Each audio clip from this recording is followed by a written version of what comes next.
Bueno, después de algún tiempo, otra vez el gusto de charlar con Carlos Egiaro. ¿Cómo le va? ¿Qué tal? ¿Qué dice? Bueno, y no variamos mucho la pregunta. ¿Está quieto el dólar? ¿Los mercados están conformes? ¿No traspasamos el 4% el piso de inflación? Por ahí va a ir la primera parte de la charla. A ver qué decimos. Bueno, digamos esto, ¿no? En realidad los mercados no están muy tranquilos. Por eso que el riesgo país está entre 1.400 y 1.500 puntos. ¿Tiene influencia ese famoso riesgo país para quién? Eso es un reflejo, en realidad, el riesgo país que calcula el JP Morgan, el más conocido, digamos. En realidad no es una opinión de unos tipos que se juntan en Nueva York a ver si las cosas andan bien o mal, sino que es una fórmula polinómica sobre el precio de los bonos de la deuda argentina. O sea que el cálculo diario que se hace del riesgo país no lo hace ninguna persona, lo hace una computadora. No tiene ninguna participación de personas en sí, ni tiene subjetividades ni juicio de valor. Es simplemente qué pasa con los precios de los bonos de la deuda argentina. Se supone que si en realidad los precios mejoran, quiere decir que hay confianza. El riesgo país está en torno a los 1.400, 1.500 puntos, lo cual refleja sin lugar a dudas una falta de confianza o muchas dudas sobre la capacidad de pago de la deuda del gobierno argentino de cara al próximo año. Internamente también hay alguna duda, Carlos. Por eso se muestra la volatilidad de los bonos. Los precios suben, bajan, están en un escenario de volatilidad que expresa, obviamente, la fragilidad sobre la cual están planteadas ciertas variables. Ahora, el presidente de la Nación ha dicho, yo voy a bajar la inflación cueste lo que cueste. Es decir, que está claro que bajar la inflación tiene un costo. Y por supuesto que bajar la inflación tiene dos costos muy importantes para mirar. Uno es la profundización o la falta de recuperación de la economía, el escenario recesivo. Y el otro, no menor, tiene que ver con una pérdida de competitividad de la economía en términos externos, que está vinculada con que el gobierno argentino devalúa el 2% todos los meses, cuando la inflación va claramente por arriba de eso. Y esto genera una pérdida progresiva de competitividad. Y te lo voy a dar con un ejemplo fuerte. Hace 15 días yo estaba en Barcelona y fui a un supermercado a hacer algunas compras y de paso miré, costumbre mirar todos los precios que uno ve en los supermercados, y luego me vuelvo a la Argentina, me vuelvo a Villa María, en realidad, y me voy a un Top, no voy a hacer publicidad, pero me vuelvo a un Top, y me encontré con que muchos precios estaban más caros en el supermercado de Villa María que en el de Barcelona. Con otro salario de bolsillo del laburante. Obviamente. Pero esto expresa una señal inocultable de pérdida de competitividad, digamos, que está expresada por el atraso cambiario que el gobierno niega, enfrentando a lo que dice el Fondo Monetario, los principales grupos de empresarios, etc. Ahora tampoco hubo un diálogo fuerte de convencimiento del gobierno para los forjadores de precios en nuestro país. Hay un proceso de, no digamos de ruptura, porque no es así, digamos, pero claramente empieza a haber una visión crítica ante los principales grupos empresarios con respecto a la política del gobierno en torno a este tema, al tema del tipo de cambio. Entonces, el Fondo Monetario le reclama al gobierno argentino que flexibilice la pauta cambiaria. El famoso círculo rojo le pidió hace un mes al ministro Caputo que flexibilizara la pauta cambiaria, y empieza a haber como una disputa acá, en términos del gobierno, que está comprometido consigo mismo en términos de ir por una baja de la inflación, como dijo el presidente, cueste lo que cueste, y eso tiene un costo en términos de recuperación económica, como decíamos recién, y en términos de pérdida de competitividad. Esto está generando tensiones. Lo que pasa es que el gobierno me parece a mí que también está midiendo el pulso del 25. Bueno, acá la cuestión es esta. Si el gobierno argentino persiste, porque hablemos del tema de inflación, con la actual política económica, apertura, desregulación, equilibrio fiscal, en un contexto recesivo, yo te diría que la inflación, que está situada en torno al 4% mensual en este momento, podría situarse en el último trimestre del año, allá por noviembre, en el 2% mensual. O sea, la inflación va a seguir a la baja si el gobierno insiste en la actual política económica. El tema es que, mientras tanto, el costo se paga también. Entonces decíamos, ¿te acuerdas que lo vamos a hablar en otra oportunidad? El piso de la recesión de la economía argentina podía encontrarse en algún momento entre abril y mayo, entre mayo y junio. Eso efectivamente ocurrió, pero la recuperación de la actividad económica de cara a los próximos meses va a ser muy lenta, va a ser muy discreta. Y eso obviamente expresa que ya no hay ninguna acción en B, como se pensaba en su momento, ni la frase del jefe de gabinete diciendo que iba a haber una recuperación vigorosa de la economía argentina. Nada de eso va a pasar momentáneamente. Nada de eso va a ocurrir, y el propio Luis Caputo lo reconoció la semana pasada. Dijo, la economía se está recuperando, pero para que la gente lo llegue a ver van a pasar meses. En realidad, esta es una señal importante el tema de que la recuperación de la economía argentina va a ser muy débil, porque hay millones de personas que han perdido poder adquisitivo en la primera mitad del año y no la van a recuperar en la segunda mitad del año. Y siempre digo, eso es relevante para algunos sectores y para otros no. Si yo soy productor manicero de Hernando o de General Cabrera, que haya millones de personas que han perdido poder adquisitivo, la verdad que no me interesa, porque el producto es de exportación. Esta semana pasada estuve con productores apícolas de la zona de Mar Chiquita. Tampoco les importa demasiado. La miel, el 98% se exporta. Ahora, si yo tengo servicios turísticos en el Valle de Calamuchita, esa situación sí me interesa. Un poco menos en Villa del Belgrano que en Santa Rosa, pero está claro que el mercado interno esté muy pesado, que el consumo esté complicado, es algo que le interesa básicamente a quienes operan en el mercado interno, ¿cierto?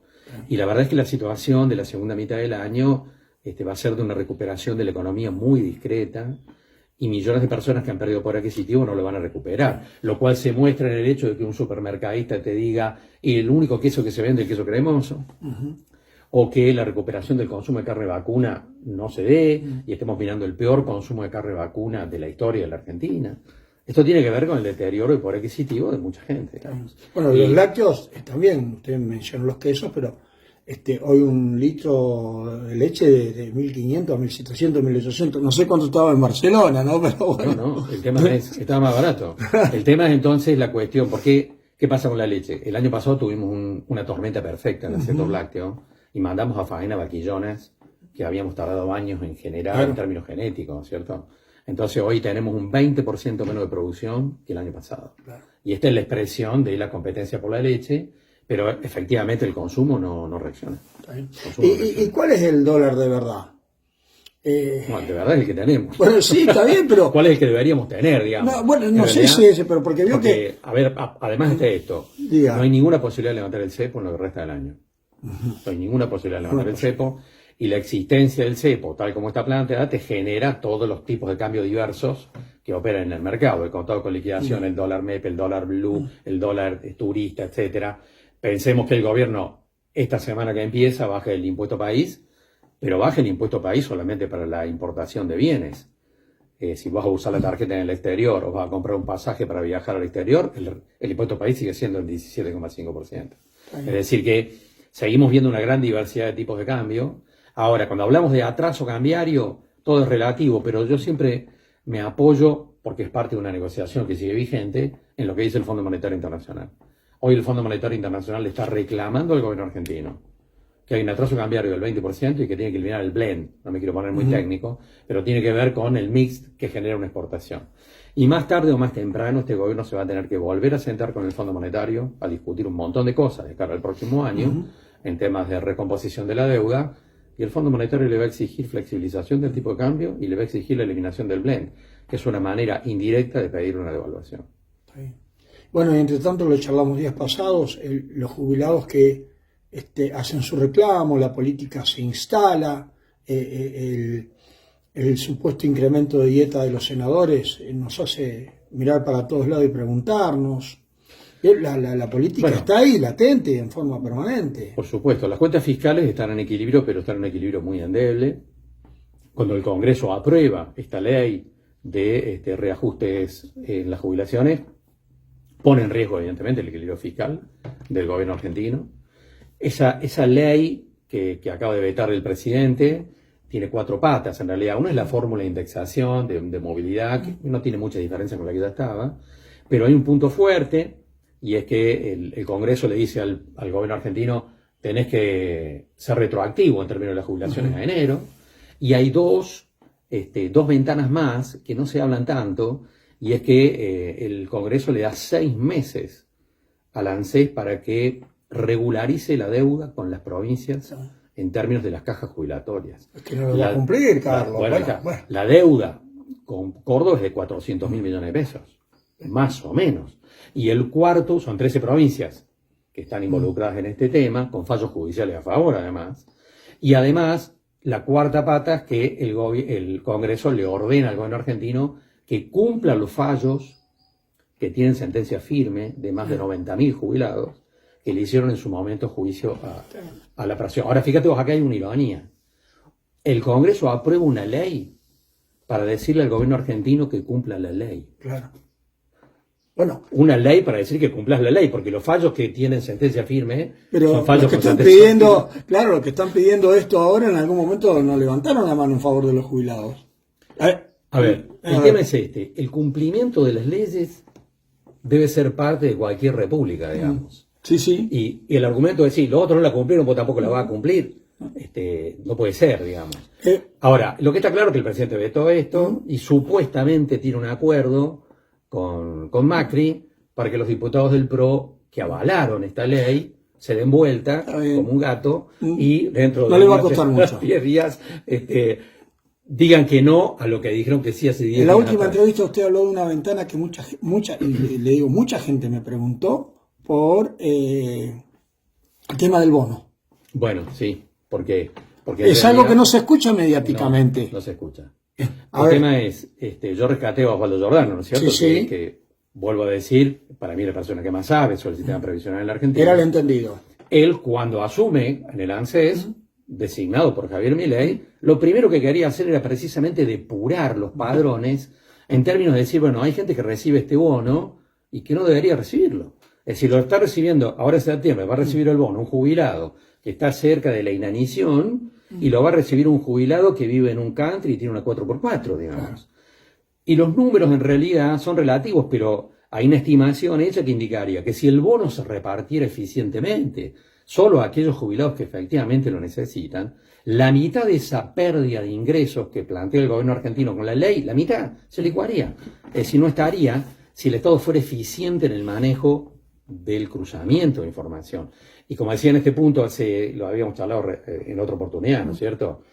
Que el gobierno argentino no esté depurando, no esté cruzando la información adecuadamente, lo puede hacer con los datos de la AFIP, para saber a quién le está dando ese bono, es un acto de ineficiencia en el funcionamiento del Estado, que este gobierno no le puede echar la culpa ni a Cristina Fernández ni a Alberto Fernández. Es el aquí y el ahora. Es una culpa de este gobierno, digamos, porque es una tarea que podría haber llevado no más de 2 o 3 meses. Este escenario de blanqueo ¿tiene una mirada positiva? ¿Sirve para algo? ¿Es para pocos? No es para pocos. Yo lo recomiendo a mis clientes.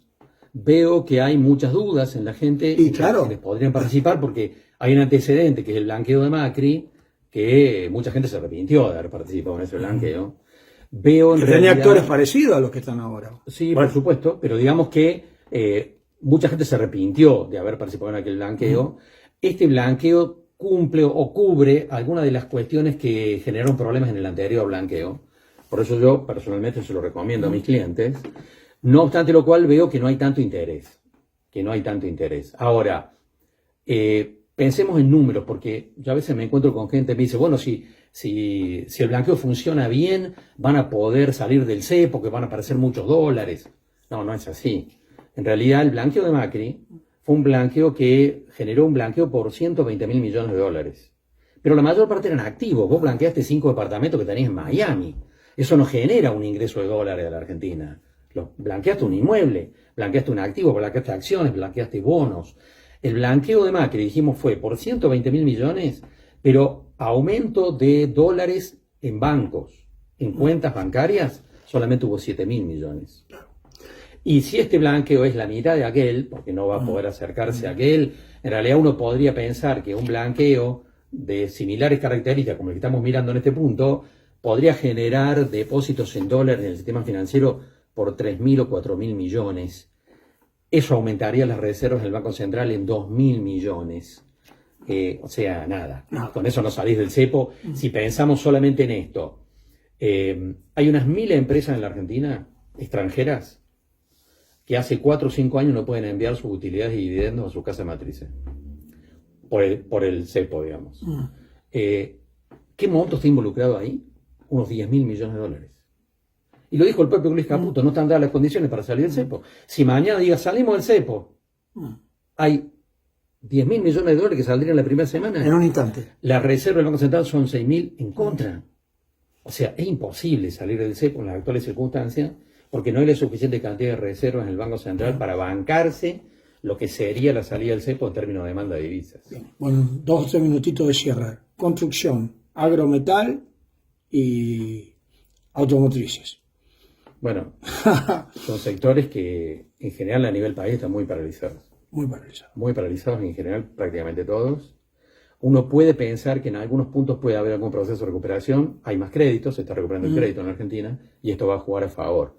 Pero todo eso va a jugar muy lentamente. La verdad es que el segundo semestre va a ser un segundo semestre para la mayor parte de los sectores productivos de la Argentina complicado, difícil. Hay que cuidarse mucho a nivel de empresas de lo que va a pasar en los próximos meses, de aquí hasta fin de año. Que la economía argentina tiene algún proceso de recuperación el año que viene, está claro que va a ser así. Pero los próximos meses no van a ser fáciles. Gracias, Carlos. Carlos Egiaro con nosotros. Buscamos la pausa.